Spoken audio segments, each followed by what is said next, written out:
The Tao of Self-Confidence, Episode 17.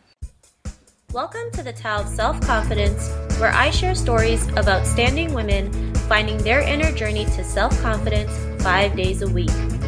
Visit our website at thetaoofselfconfidence.com to check out amazing blog articles and our killer resources. Hello, friend. Welcome to the Tao of Self-Confidence, where I share stories of amazing women who have discovered their inner journey to self-confidence. I'm your host today, Sheena Yap Chan. And today's episode, I have an amazing woman here. We met through a book that we co-wrote together, which is called The Anthology, and it's going to be published and launched in sometime in November. And this is a book that you must get just because, there's about 20 women or a little over 20 women who are sharing their stories, empowering women out there to live the life that they want. And that's what I've always wanted, right? Just for the woman who's listening to this to be able to make a decision and say, that's it. I want to live my life according to my terms, because if these women can do it, then I can do it as well. One of our guests today is also part of the book, The Anthology. So be on the lookout for that, right? We'll be promoting it. We'll be talking about it more. We're going to have more guests here talking about this amazing book. And her name is Dawn. She's a coach, a speaker, and also an author herself. And Dawn, if you can come out and maybe fill in the blanks a little bit about yourself to the listeners. Yeah. Good morning, Sheena. It's great to be with you. Yeah. I'm Marie Westmoreland, and I live in Asheville, North Carolina. I've been here in the mountains about 10 years. I'm retired from the Air Force, and I worked mostly in human resources, and I was a first sergeant and an Air Force recruiter. So I've been serving people for a long time. I love working with people. Today, I've written a book called The Empowered Whistleblower, A Practical and Spiritual Path to Personal Power that just went out in May. And I become a coach, a speaker, and an author, all because of some disempowerment that came into my life. So when I got out of the Air Force 10 years ago, I worked in different entrepreneurial jobs. And then I decided to go work in the Veteran Affairs. And when I worked in the Veteran Affairs, I noticed a lot of nepotism, the hiring of family and friends, and a lot of prohibited personnel practices that are not allowed in any government agency. So with 22 years background in HR and multiple degrees in HR management business, I reported them, and what happened, fast forward, I went through 2 years of horrific bullying, some of the worst bullying in my state of North Carolina. And we settled, the Veteran Affairs and I settled back in March of 2014. And I'm one of those very unusual people because of my background working in HR. I knew how to handle the equal employment opportunity case, and I knew, how to document, and I knew how to win, basically. So we settled 2 days before the hearing, the Equal Employment Opportunity hearing, and I signed a settlement order without a gag order, meaning that I refused to sign their statements that would prohibit me from talking about my story. So that's why I become a coach, because of the horrific bullying that I went through. And I actually, after 2 years of the bullying, landed in the mental health ward. And I talk about it when I talk, speak, coach, even when I write blogs, that sometimes the biggest bullies are the bully inside us. And so after 3 days in the mental health ward, after dealing with some pretty horrific experiences, that's when you could say I had an epiphany, and I realized that I was the biggest bully in my life. And I went ahead and took charge of my life, and I began to study and train to become a professional coach. I've already done some speaking engagements. I'm heading to Vancouver at the end of the month to talk about overcoming with fear. And I think what's really cool is when you put it out there, to the world, to the universe, to God, your intentions, and they're in alignment with your soul, I believe big things happen because, about the time that I settled with the Veteran Affairs, I said I'd give anything to be able to go to Congress, Senate, and tell them that their whistleblowing laws are not protecting the people. And guess what? That happened. I was paid by Concerned Veterans for America. They're a large organization that, work to help veterans. And so I was in Bernie Sanders' office the day after he announced his running for the presidency. And I got to spend 3 days up there educating senators about protecting conscientious whistleblowers like myself. So that's a little bit about myself, Sheena. Thank you so much, Dawn. And I love the fact that, you took something that was a horrific and you just made the decision to just be the change, right? If we want things to change, we have to realize we have to be the change, right? We have to go out there and fight for what we believe in, kind of like what you did, right? You believe that we have a voice. You went out there and just did it despite of all the stuff that's happened to you. So I really appreciate you sharing that and I didn't even know being in a mental ward for 3 days. That's crazy. But I'm glad you shared that, right? Because some people need to realize that, it's not always about the glory. You got to hear the real story, what goes behind it and why you are where you are today. So I just have some questions for you. What's your cultural background? Well, I'm Caucasian. And I guess, Westmoreland is an English name. A lot of our family's from England, and I have a little Polish in me, but, I'm Caucasian. Okay, thanks for sharing that. And what would be your favorite self-confident quote? You have to believe in yourself more than others believe in you. And the reason why I love that is because oftentimes people will see in you what you may not see in yourself. But the truth is, unless you believe in yourself, that'll keep you small and keep you hostage in your life from being the greatest you. I agree with that. I believe that sometimes your own worst enemy is yourself, and we have to learn how to fight the inner voices in our head that tells us, you can't do it, you're not good enough. You got to tell it to just shut up and just go out there and make things happen, right? So I love that. In your own words, what would be your definition of self-confidence? Well, self-confidence, again, is like believing in yourself. And I can tell you from my own experience, when I first started out, becoming a coach and an author, people don't just line up, to receive your services or to hear you on a radio show or, to have anything to do with you until you're more established, credible, and professional. So I know, for the past year and a half, I've been working on building myself up through, writing my book, getting out there on over 40 radio shows and magazine interviews. And so you may not see that you're building yourself up, but the thing is, behind the scenes, you are being built up, and you have to trust in that, because sometimes you'll write something, a blog or something on social media, and very few people respond. And then all of a sudden, out of the blue, they come out of nowhere, and they send you a message and ask you, or they say, you have inspired me. I would like to be a coach. Could I talk to you? Or I'd like to hire you. So you have to trust that everything you're doing is going to work out for the highest good. Thanks, Dawn. And I agree, right? Sometimes you just gotta keep on building it and believe in yourself, right? And because, there's no such thing really as overnight success. Anything that's overnight is really, people have been building it for the longest time, right? Sometimes for 2 years, 3 years, 10 years. And they just kept on building it and building it and building it. And that's when the people start coming to them because they see them doing it every single day, being consistent and persistent on their dreams. So, what was your life like before your discovery of self-confidence?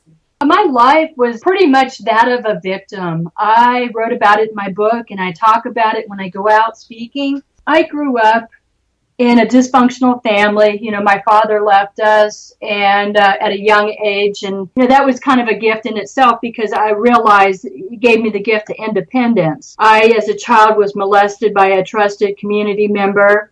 And that definitely changed my life because it made me really insecure, not knowing it, at 6, 7 years old, that 1 out of 4 women are molested. It made me feel very disempowered. So I dealt with many, many years of insecurity over that, self-loathing, even though it wasn't my fault. And when you look through the lens of disempowerment, what happens is you attract that into your life. So, I dealt with childhood bullying, adult bullying. I married an alcoholic.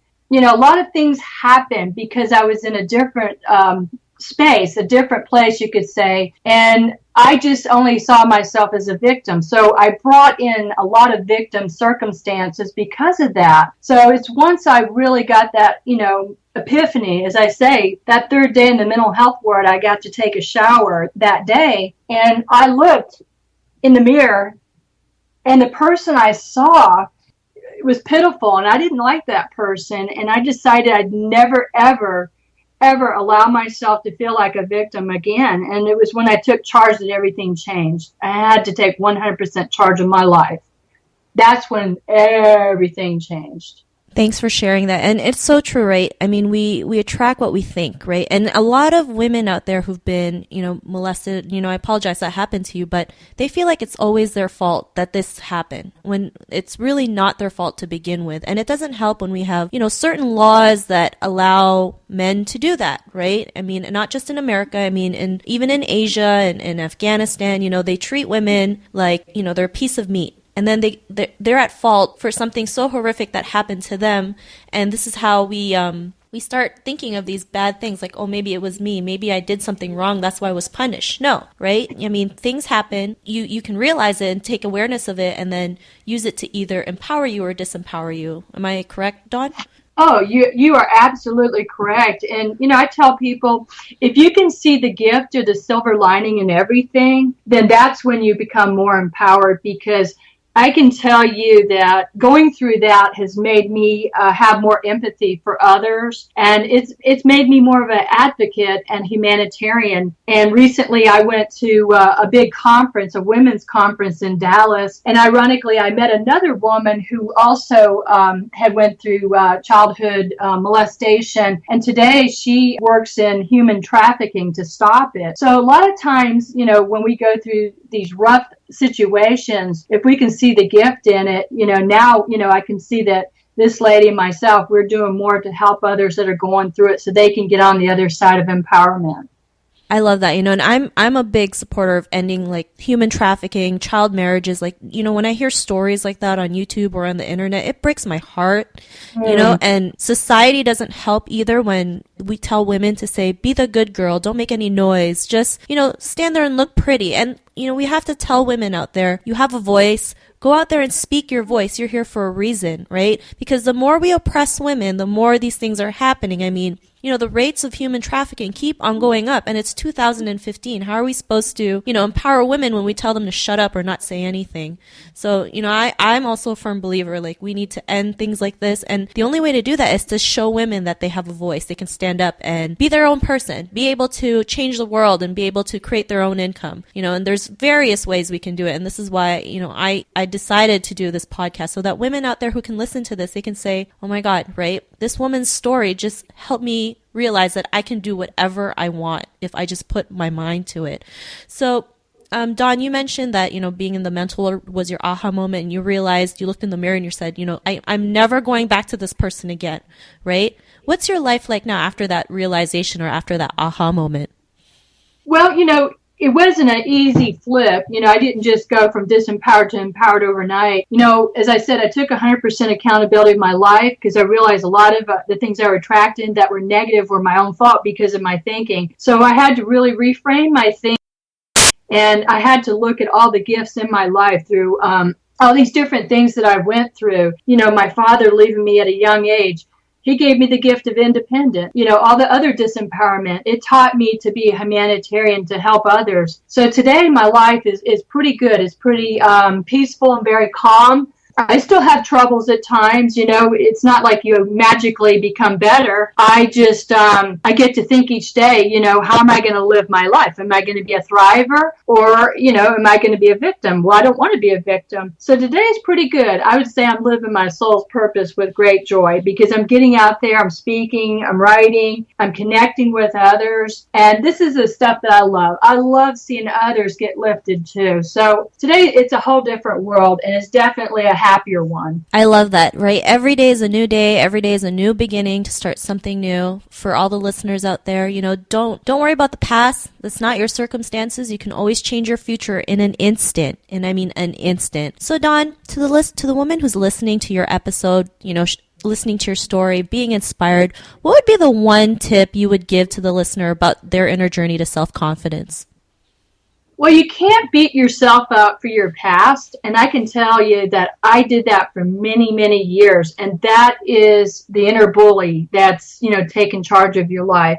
And as I always say, it's not the molester. It's not the alcoholic husband. It's not the other bullies in my life that were the worst bullies. The worst bully was myself inside me that was telling me, you're not good enough. You don't deserve this. And that's that was the bully that I had to silence. So, every day you have to take different steps to become more empowered, to become more confident. And for every one of us, that's different. For me, I am an avid learner. I love learning. I've earned 4 degrees, and I'm always reading self-development books that will help me to, understand myself better, to understand my journey of spiritual enlightenment. So I would encourage anybody that's out there, don't beat yourself up for the mistakes that you feel you've made in your life, because I've certainly made plenty of mistakes in my life. It's, we act like that because of our consciousness, our awareness, where we're at. We do the best that we can with what we know,